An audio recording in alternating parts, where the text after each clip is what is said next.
Boa noite. O Jornal da Tribuna hoje é especial com a cobertura da morte do candidato à presidência da República, Eduardo Campos, do PSB. O avião em que ele estava caiu hoje de manhã no bairro do Boqueirão, em Santos.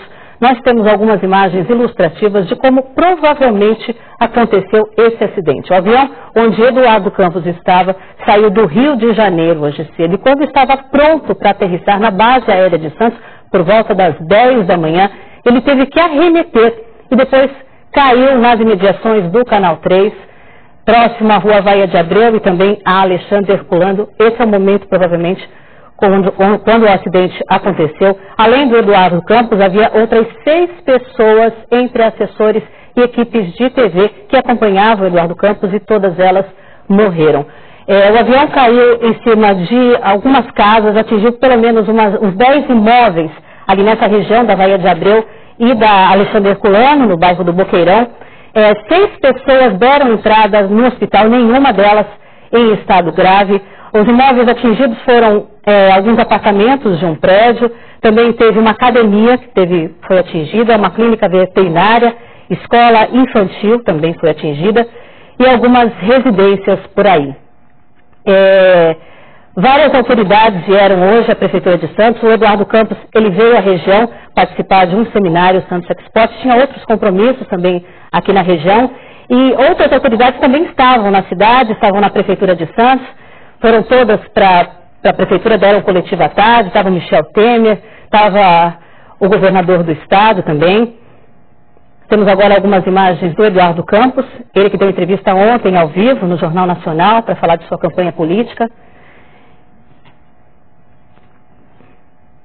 E o clima foi muito tenso na cidade hoje de manhã. 45 bombeiros estavam trabalhando ali nos escombros, procurando vítimas, se tinha vítimas ali, porque até então ninguém sabia se tinha morrido alguém, alguma pessoa que estava nos imóveis também. Na academia havia suspeita de que alguém da academia pudesse ter morrido no acidente. Bom, vamos agora dar uma olhada no local do acidente. A Rosana Vale está lá, vamos falar com ela ao vivo agora. Rosana Vale, você já me ouve? Boa noite. Boa noite a todos. Nós estamos acompanhando desde as primeiras horas que ficamos sabendo desse acidente. A imprensa toda está aqui. Mais de 45 soldados também do Corpo de Bombeiros estão aqui no trabalho que é difícil por causa da chuva.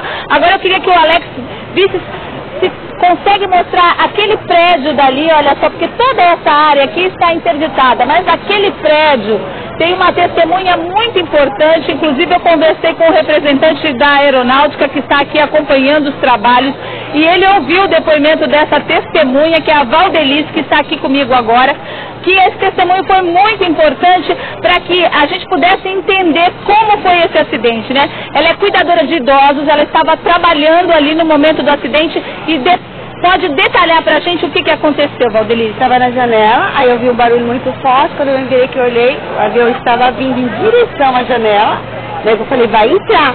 De repente o piloto conseguiu fazer uma manobra, passou por cima das casas, logo em seguida ele fez outra manobra, veio por aqui, caiu alguma coisa que eu acredito que foi um pedaço da asa, aí logo em seguida ele teve no chão. Então você conseguiu perceber que ele estava tentando procurar uma área mais livre? Estava, ele fez essa. Se ele não tivesse manobrado, ele tinha entrado no prédio. Aquele prédio não estaria mais aqui. Com certeza. Inclusive eu rezar muito pro piloto, senão não estaria aqui se ele não tivesse feito aquela manobra.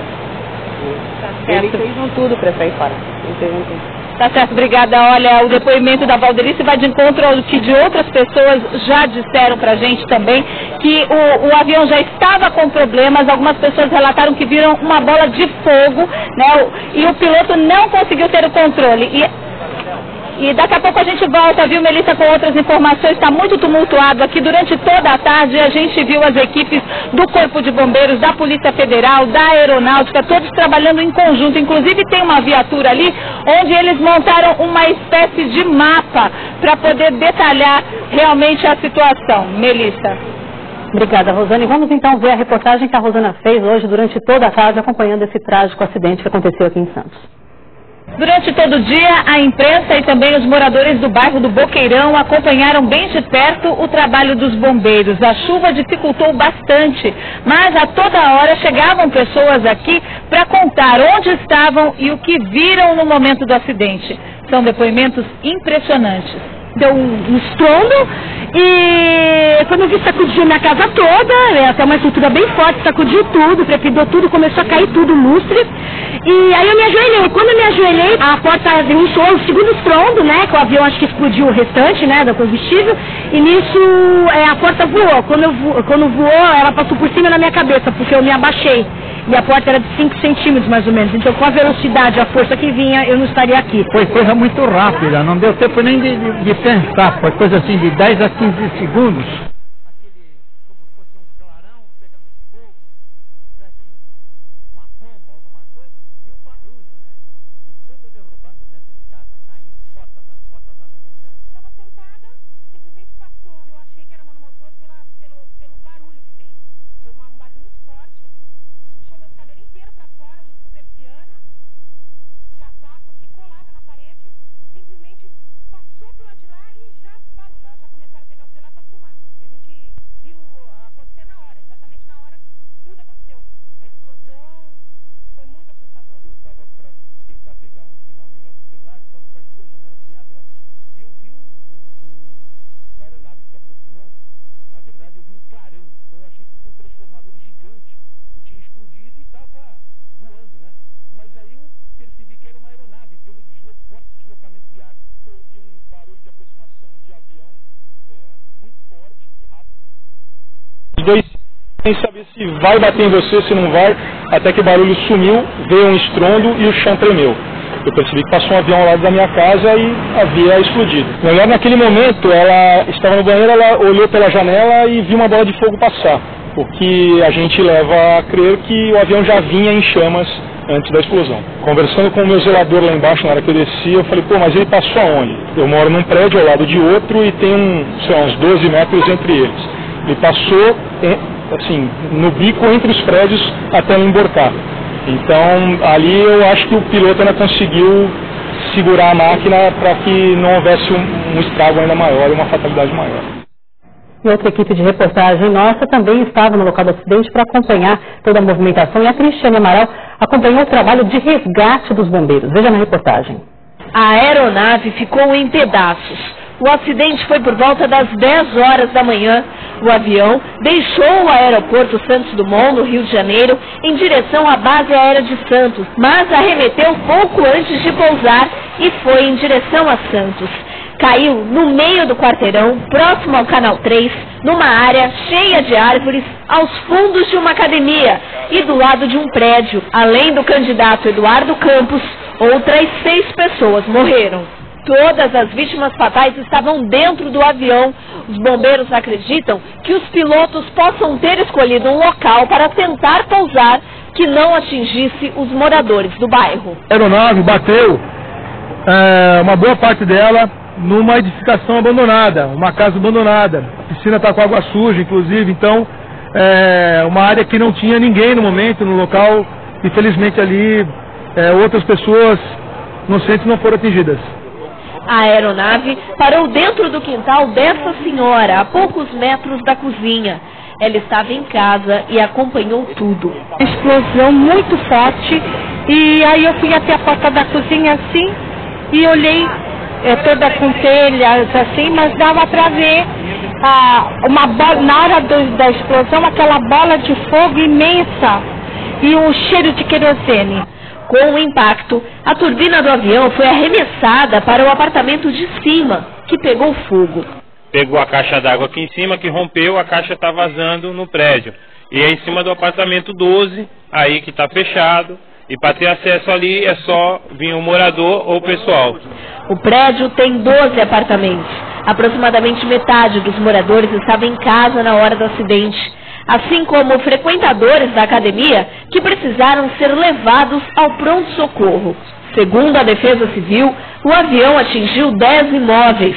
A estrutura do apartamento incendiado e o de baixo das senhoras, onde fica o quintal em que o avião caiu, estão totalmente comprometidos. Os moradores passarão a noite fora de casa. A senhora pegou umas roupas? As roupas pra tomar banho, mas a cabeça não funciona, não dá pra... A senhora estava fazendo o quê no momento? Eu não estava aqui, tinha ido no médico. As equipes passaram a tarde tentando identificar os corpos e recolhendo partes do avião. Algumas foram colocadas no carro da aeronáutica e só uma análise da caixa preta pode dar pistas do que aconteceu que causou a queda do avião de Eduardo Campos. E assim que souberam do acidente, vários políticos vieram para Santos. A repórter Fabiana Faria acompanhou a chegada deles e tem informações para a gente. Boa noite, Fabiana. Boa noite, Melissa. Boa noite a todos. A quarta-feira foi bastante movimentada aqui na Prefeitura de Santos. As principais lideranças políticas do país estiveram reunidas aqui hoje para repercutir a morte de Eduardo Campos. Vieram o vice-presidente da República, Michel Temer, o governador de São Paulo, Geraldo Alckmin, deputados federais. A presença mais aguardada foi a de Marina Silva, candidata à vice-presidência da República na chapa de Eduardo Campos. Ela chegou por volta das 4 horas da tarde. Bastante emocionada, deu uma declaração sobre o companheiro de campanha. Falou sobre os poucos, mas intensos meses de convívio com ele. Essa é, sem sombra de dúvida, uma tragédia. Uma tragédia que nos impõe muito e profunda tristeza. Durante esses 10 meses de convivência, aprendi a respeitá-lo. E a imagem que eu quero guardar dele foi da nossa despedida de ontem. Cheio de alegria, cheio de sonhos, cheio de compromissos. Perdemos um homem duro, uma carreira extremamente promissora. Ele tinha qualificações pessoais e políticas, portanto, que farão falta ao nosso país. O jovem político mais brilhante que já teve nos últimos anos, o futuro presidente da República. A gente perdeu um grande amigo, um irmão, né? E o partido perdeu seu candidato, quer dizer, tudo muito importante. A gente tem que aprender com as lições dele e seguir em frente, porque a vida é assim, tem que seguir em frente. Essa é uma tragédia que entristece todo o país.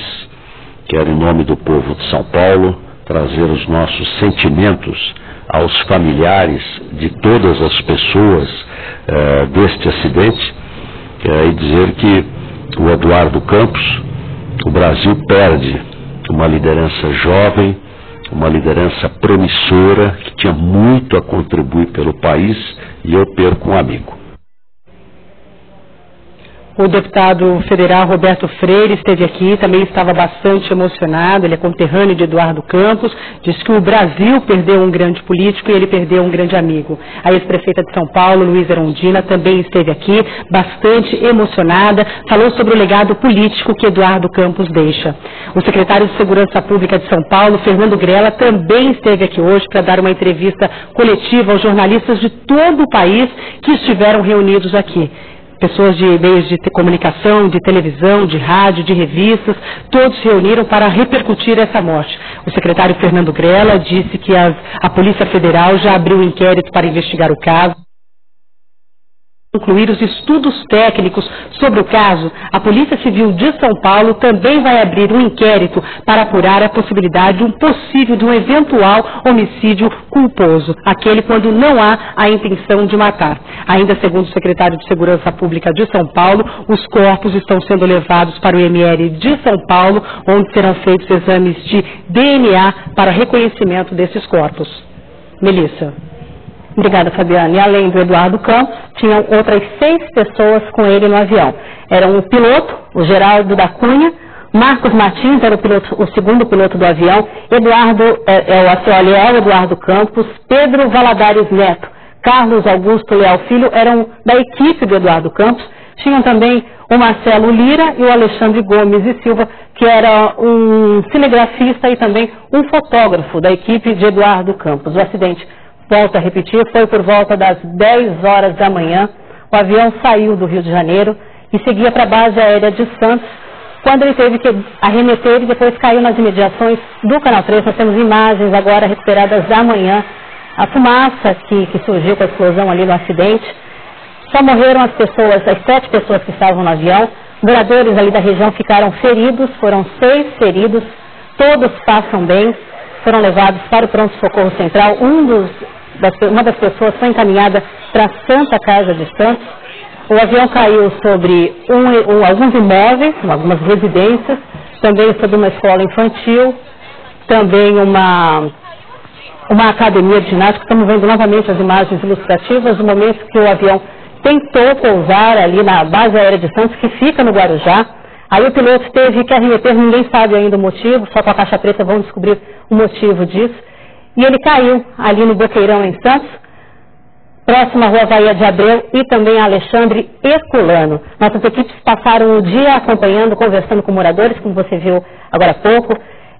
Uma testemunha, inclusive, que a Rosana Vale conversou, é uma testemunha importante para saber exatamente, tentar chegar ao que aconteceu com esse acidente, o que provocou a queda desse avião que matou o candidato à presidência da República, Eduardo Campos, do PSB, e também outras 6 pessoas da equipe dele. Os bombeiros continuam na área, eles acham que não há mais possibilidade de existir corpos ali sobre os escombros, ali de pessoas ali, eles descartam praticamente essa possibilidade, só os feridos que foram levados ao hospital. A família, 6 pessoas da família do Eduardo Campos estão vindo aqui para Santos, para fazer todo o trâmite, para levar os corpos para Recife, que ele é de lá de Pernambuco. E vamos tentar falar com a Rosana Vale, que está no local do acidente agora e tem outras informações para a gente. Boa noite, Rosana. Isso mesmo. Oi, Melissa, boa noite de novo. Olha só, está muito complicado aqui. Aquela parte toda ali, olha, está sem luz. Os bombeiros pediram para que os moradores ficassem sem luz ali, porque ainda há risco de incêndio. A gente vai conversar agora com o Daniel Onias, da Defesa Civil, para dar um panorama dessa situação para a gente. Tem muitos moradores ainda por aqui, pelo menos 10 imóveis estão interditados, as pessoas não podem voltar para as casas. Qual é a orientação, qual é a situação no momento? Nós recomendamos paciência aos moradores, que assim que as perícias, tanto da Aeronáutica quanto da Polícia Civil, terminarem o recolhe de objetos, fragmentos, nós iremos liberar aos poucos os imóveis que estão em condições. E a energia elétrica também será religada nesses imóveis. Agora nós estivemos aqui, olha, nessa rua onde tem pelo menos uma construção com 12 apartamentos e uma bem atingida mesmo. Essas pessoas estão ali aglomeradas, algumas já conseguiram tirar os pertences das casas. Como vocês estão acompanhando isso? O tratamento vai ser individualizado. Teve moradias ali, sobrados, ou apartamentos que foram atingidos, inclusive, pelo fogo, e teve a destruição total. Os demais, a energia vai ser religada e serão, na sequência, liberados para ocupação pelos moradores, porque não houve abalos estruturais nesses imóveis. Vocês acompanharam junto com os bombeiros e também com a aeronáutica um mapa da situação ali, fizeram mais ou menos o mapa da área, né? Por que isso? Porque ainda há muitos destroços espalhados? Com o impacto da aeronave, houve realmente a projeção de fragmentos, tanto de pessoas, das vítimas, quanto da aeronave, por uma área grande aqui nessa quadra, dentro da quadra. Então houve a necessidade de uma varredura das equipes, uma busca desses destroços. E o raio dessa varredura ampliou porque foram encontrados destroços a mais de 60 metros do local do impacto. O senhor sabe se a caixa preta foi realmente encontrada? A gente sabe que o delegado regional, o diretor da Polícia Civil, está dando uma entrevista agora, ali ao vivo. O senhor sabe se já está confirmado e se realmente era a caixa preta? Olha, a equipe de investigação da aeronáutica, que é o CENIP, esteve no local e o que era de interesse já recolheram tanto peças do motor quanto a caixa, o gravador, que é a caixa preta da aeronáutica. Então está confirmado. É a informação que nós temos dos próprios oficiais da Força Aérea. Tá certo, muito obrigada pela sua entrevista. O Alex está mostrando aqui, olha só, essa foi a situação que eles montaram aqui, como se fosse um posto aqui, onde as equipes da Polícia Federal, do Corpo de Bombeiros, da Aeronáutica estão o tempo todo reunidas para saber quais são as próximas estratégias. Esse trabalho vai continuar, ele não para durante a noite, apesar da chuva. Eu conversei com várias pessoas aqui do Corpo de Bombeiros, me disseram que está sendo um trabalho muito difícil, porque tem destroços do avião espalhados num raio aqui muito grande. Durante a tarde nós vimos uma parte da turbina ser recuperada, o pessoal da aeronáutica guardou o equipamento, ele já foi levado daqui, a imprensa está toda acompanhando também o trabalho, vem moradores aqui contar a todo momento da situação, que ainda estão em estado de choque, essa parte aqui ainda continua sem luz. A Defesa Civil, nós vimos agora o depoimento do Daniel Onias da Defesa Civil, que diz para os moradores terem paciência. Durante a tarde eu acompanhei também algumas famílias que puderam entrar nas casas, Melissa, e retirar algumas coisas, mas elas não conseguem voltar. Aqui, olha, está muito escuro. Essa parte toda aqui, Melissa, está interditada. Então, situação muito complicada aqui nesse momento. Durante todo o dia, esse trabalho foi constante aqui para tentar recuperar as partes, os destroços do avião e para ajudar também na investigação. Mas os moradores contaram também, os que viram, que foram testemunhas desse acidente, contaram que viram, que conseguiram perceber que o piloto estava tentando desviar para uma área onde não havia tantas casas, onde não havia prédio. Ele passou rente a 2 prédios que estão aqui, é difícil da gente conseguir ver porque a energia está cortada. Então essa é a situação no momento e a gente volta com outras informações a qualquer momento, Melissa. Obrigada, Rosana. Vamos agora falar com a repórter Fabiana Faria, que está na Prefeitura de Santos. Fabiana. Melissa, entre as várias autoridades e políticos que estiveram reunidos hoje aqui na Prefeitura de Santos, estava o Carlos Siqueira, que é da Executiva Nacional do PSB, o partido do candidato à presidência da República, Eduardo Campos, morto no acidente de hoje. E ele fez um pronunciamento aqui da coligação Unidos pelo Brasil, que eu vou repetir. Esse pronunciamento começava com uma frase, entre aspas, "Não vamos desistir do Brasil". A frase, dita por Eduardo Campos, na véspera do acidente que o vitimou, expressa o testemunho e o desejo de um brasileiro que pautou sua vida pelo anseio de ver a nação unida em torno de um projeto que contemple a melhoria de vida de todos os seus cidadãos. Embalava no presente o mesmo sonho que alimentou a trajetória de seu avô Miguel Arraes, ou, como ele mesmo dizia carinhosamente, Dr. Arraes. Interrompeu-se hoje o caminho de um homem que acreditava na renovação da força política do povo brasileiro em escolher o seu destino. Morre Eduardo Acioli Campos, mas fica o seu legado de luta pelos ideais de um Brasil mais democrático, próspero, solidário, sustentável e justo socialmente. A coligação Unidos pelo Brasil acredita que a perda de Eduardo encerrou sua vida, mas não os seus ideais. Fica a semente da esperança que move diariamente os brasileiros criativos e empreendedores capazes de transformar em virtuoso seu duro cotidiano. Quem assina é a coligação Unidos pelo Brasil, da qual Eduardo Campos fazia parte. Melissa. Obrigada, Fabiana. E outras notícias sobre a morte de Eduardo Campos, logo mais no Jornal da Nacional, que hoje começa mais cedo, às 8h20 da noite. Até amanhã.